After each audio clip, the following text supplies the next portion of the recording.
Pimples क्यों होते हैं? मेल में भी होते हैं, फीमेल में भी होते हैं। क्यों होते हैं भाई? एक एज आती है, वही 12, 13, 14 साल वाली, 11, 12, 13 वाली, मतलब ये ट्रांजिशनल स्टेट होती है, ट्रैक चेंज करती है, ठीक है।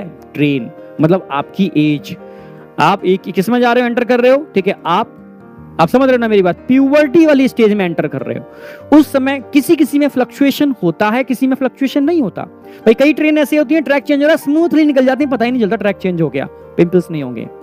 कई ट्रेन ऐसी होती है, हिलती हुई जाती है, नहीं समझ, ट्रैक चेंज हो रहा है तो लग रहा है ट्रैक चेंज हो रहा है, अभी लग रहा है ट्रैक चेंज हो रहा है, तो पिंपल्स निकल आते हैं, ठीक है। तो पिंपल्स जो निकलते हैं बेटा, वो एक तरीके से हार्मोनल क्या होता है, डिसबैलेंस। स्पेशली हम कहते हैं कि यहां पर एंड्रोजन का डोमिनेंसी हो जाती है। एंड्रोजन का लेवल जब बढ़ता है, भी एंड्रोजन तो फीमेल में भी होते हैं, एंड्रोजन का लेवल जब नॉर्मल से बढ़ता है एंड्रोजन का लेवल, तब आपका इम्यून सिस्टम घटता है।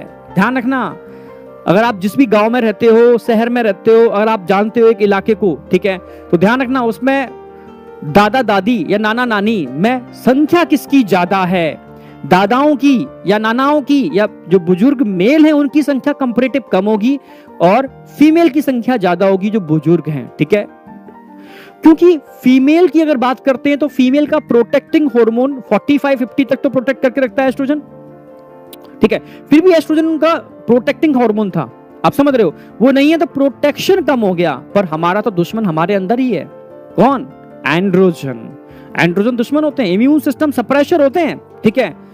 बहुत सारी चीजें होती हैं एंड्रोजन के केस में, पर एंड्रोजन की रिक्वायरमेंट भी होती है। दुश्मन है पर उससे प्यार है, उसके बिना भी नहीं रह सकते, ठीक है।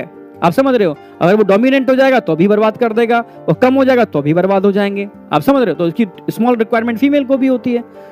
तो इसलिए एंड्रोजन एक ऐसी चीज है, अगर हाइपर हो जाए तो इम्यून सिस्टम को सप्रेस करता है। तो इस एज में, जो एज की बात कर रहे हैं हम आपके लिए, प्यूबर्टी वाली एज, वही 11-12 साल वाली एज, जिसमें फ्लक्चुएशन होता है। फीमेल में मेंस्ट्रुअल स्टार्ट हो जाता है, मेल में स्पर्मेटोजेनेसिस, ठीक है। बच्चे खोए खोए रहते हैं, ठीक है, भटके भटके रहते हैं, किसी से डिस्कस भी नहीं करते भाई ये क्या स्टार्ट हो गया, ठीक है, ये क्या चल रहा है। क्योंकि ये अब की बात नहीं कर रहा हूं, जो पहले की बात कर रहे हैं, कि पहले एजुकेशन नहीं थी। अब हम जैसे टीचर आ गए हैं जो आपको अर्ली स्टेज में ही एजुकेट कर देते हैं, भाई ऐसा है, ठीक है, क्योंकि ये रिस्पॉन्सिबिलिटी पेरेंट्स की होती है। पर इंडिया के अंदर पेरेंट्स और बच्चों के बीच में डिस्टेंस ज्यादा होता है, ठीक है, जो भी समझ लो।